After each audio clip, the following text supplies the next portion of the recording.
ሴት በሰዎችን ንግግር አትሰበርም።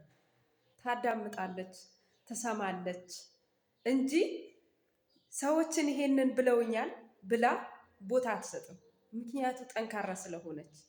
ሰላም ሰላም! ውድና የተከበራችሁ የዩቱብ ቤተሰቦች እንደምን አላችሁ? ሰላምና ጤና በያላችሁበት ብዝት ይበልላችሁ። በዓለም ዳርቻ ሁሉ ያላችሁ በኢትዮጵያ በተለያየ አገራቶችን ያላችሁ ስደተኛ የሆናችሁ እህት ወንድሞቼ ሰላማችሁን ያብዛል። ዛሬ ስለ ሴቶች አወራለሁ፣ ስለ ወንዶችም እቀጥላለሁ እና እህት ወንድሞቼ እወዳችኋለሁ። በያላችሁበት ሰላማችሁ ያብዛልኝ። ሰብስክራይብ እያደረጋችሁ ኮመንት እየጻፋችሁ ሀሳብ አስተያየቶቻችሁ ደግሞ አሳውቁ። ተረጋግቼ ደግሞ የምቀመጥበት ቦታ አዘጋጅቼ አወራለሁ። እሺ። እና ይሄንን ስላችሁ ዛሬ ስለ ጠንካራ ሴት ነው እያወራሁ ያለሁት። ወንዶችም ያካትታል። ጠንካራ ሴት በሰዎችን ንግግር ትማራለች እንጂ አትሰበርም። ምክንያቱም ጠንካራ ስለሆነች። ሰዎችን ምን ይሉኛል ደግሞ ብላ አትልም። ስለ ይሉንታ ትጨርሳለች። ጠንካራ ሴት ስለ ይሉንታ የሚያስቡ ብዙዎቻቸውን መንገድ ላይ ይወድቃሉ። ምን ይለኛል ከሌት፣ ምን ትለኛለች ጓደኛዬ፣ ምን ይለኛል ጓደኛዬ እያለ ሁልጊዜ የቤት ስራ ይሆንበታል። ወንድም ቢሆን ማለት ነው።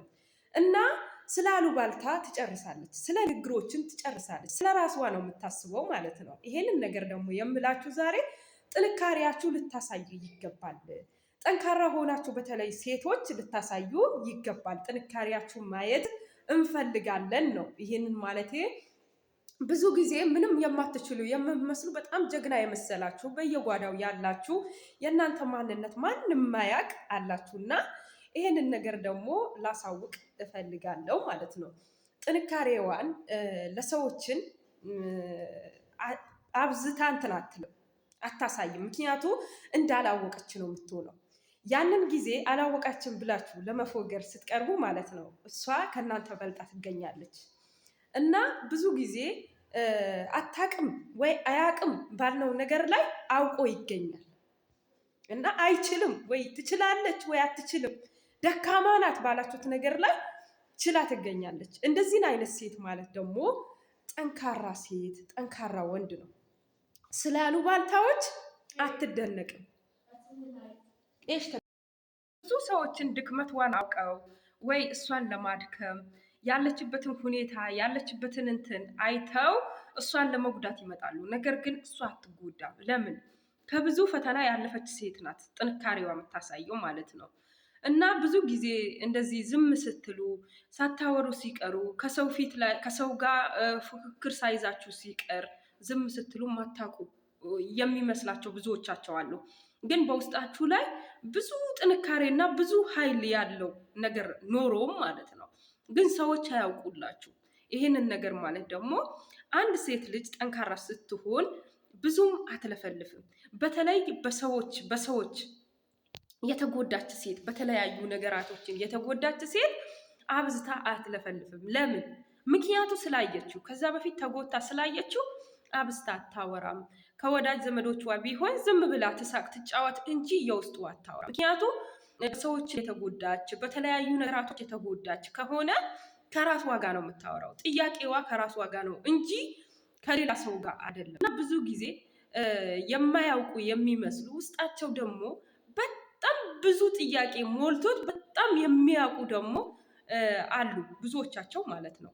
እና ይሄ ማለት ምን ማለት ነው? የሰው ልጅ ጠንካራ መሆን ከላዩ ሳይሆን ከውስጣዊ ማንነቱ ነው ለማለት ፈልጌ ነው። እህት ወንድሞቼ፣ ብዙ ጊዜ ደካማ ለመሆን ለሰው እጅ ለመስጠት አትሞክሩ። ለምንድን ነው የምላችሁ ይሄንን ነገር? ድክመታችሁ ካወቀ የዛሬ ሰው በድክመታችሁ ነው የሚገባው።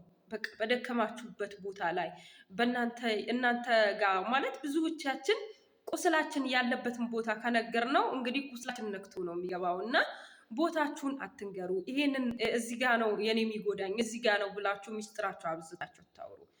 ሊጠፋባችሁ ወይ ሊጨነግፍባችሁ ከፈለጋችሁ ነው እንጂ ማለት ነው። የሰው ልጅ ብዙ ጊዜ ብዙ ጥያቄ ይኖረዋል። በህይወት ዙሪያ ልጆች ሊኖሩበት፣ በትዳር በተለያየ ነገር ተጠምዷል። ነገር ግን ጥንካሬያችን ደግሞ ከሌለ ምንም አይሰራም። የሰው ልጅ ደግሞ ጥንካሬው ነው፣ ከምንም በላይ ጥንካሬው ነው። ቢያወራ ቢናገር ምንም ማይሰማው ወይም አዳማጭ የሌለው ሰው ብዙ ሰዎች አሉ። በቃ ሰዎችን የማያዳምጡት ቢያወራም ቢናገርም ከዛ በፊት የማያዳምጡት በቃ አንተ አትችልም እያሉ የሚናገሩት ሰው ብዙ ሴቶችም ወንዶችም አሉ።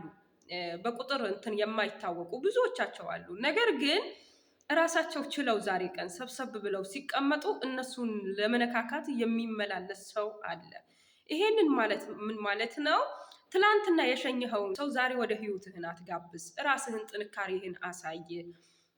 ጠንካራ ሆነህ መገኘት አለብህ። ጥንካሬህን የሰዎችን ስላወራ ሳይሆን ጥንካሬህን ራስህን ሆነ ስታሳየው ነው። ምክንያቱም አንተ ያለህን አቅምና ብርታት ምን ያህል እንደሆነ ማሳየት መቻል አለብህ። ትናንትና ጥሎህ ለምንድን ነው የሄደው? ዛሬ ተመልሶ ለምንድን ነው የመጣው?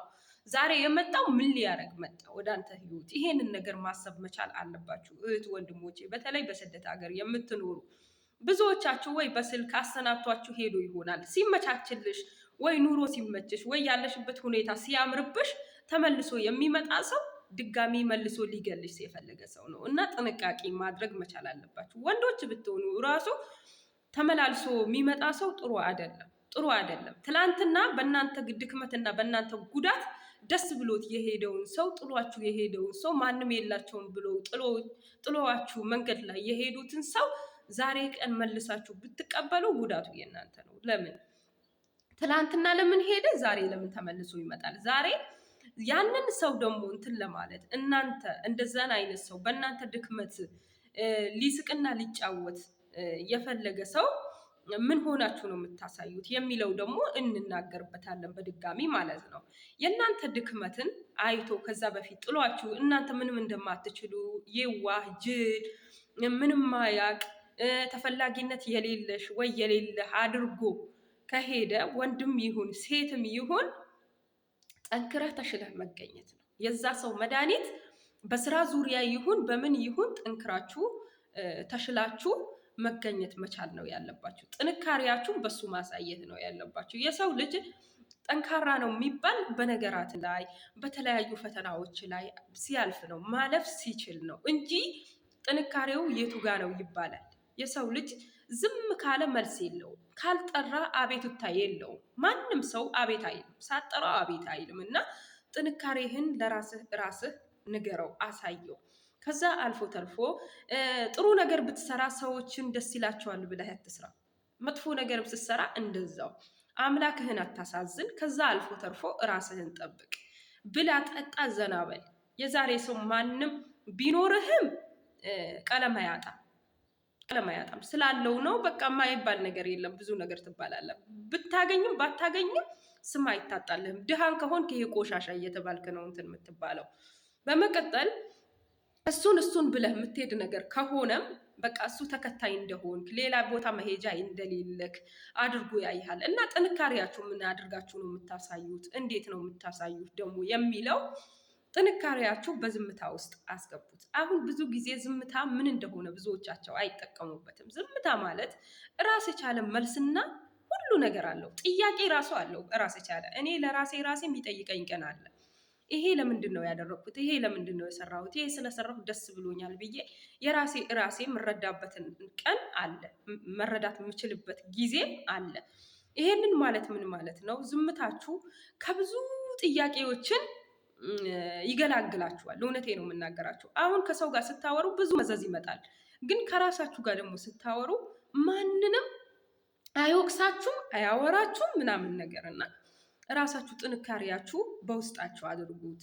እንደቻላችሁ ሁሉ ነገር እንትን እንደምታደርጉ ለሰዎች አታውሩ። ዛሬ አሉባልታ በጣም ከብደዋል። በዛሬ ሰዓት ደግሞ የምታወሩት ሰው የምታምኑት ሰው ማን ነው?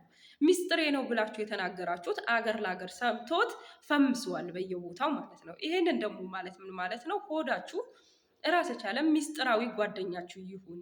እራሳችሁ ለራሳችሁ አዳምጡ፣ ራሳችሁ አትጉዱ፣ ጥንካሬያችሁን አሳዩ። ድክመታችሁ ካሳያችሁ እንግዲህ ጠላታችሁ ሳይሆን ወዳጃችሁ ነው የሚገላችሁ። እየሳቀ የሚመጣ ሰው ሁሉ ስቋል ማለት አይደለም። ሁሉንም ያማረ አበባ ስለሆነ ብቻ አይደለም። አበባ ሊሆን ይችላል፣ ነገር ግን እሾክም አለበት፣ እጃችሁ ይወጋችኋል። እና ብዙ ሰዎች እውነተኛ መስለው ቀርበው ይጎዱናል። እራሳችሁ ጠብቁ። አበባም ላይ እሾክ እንዳለ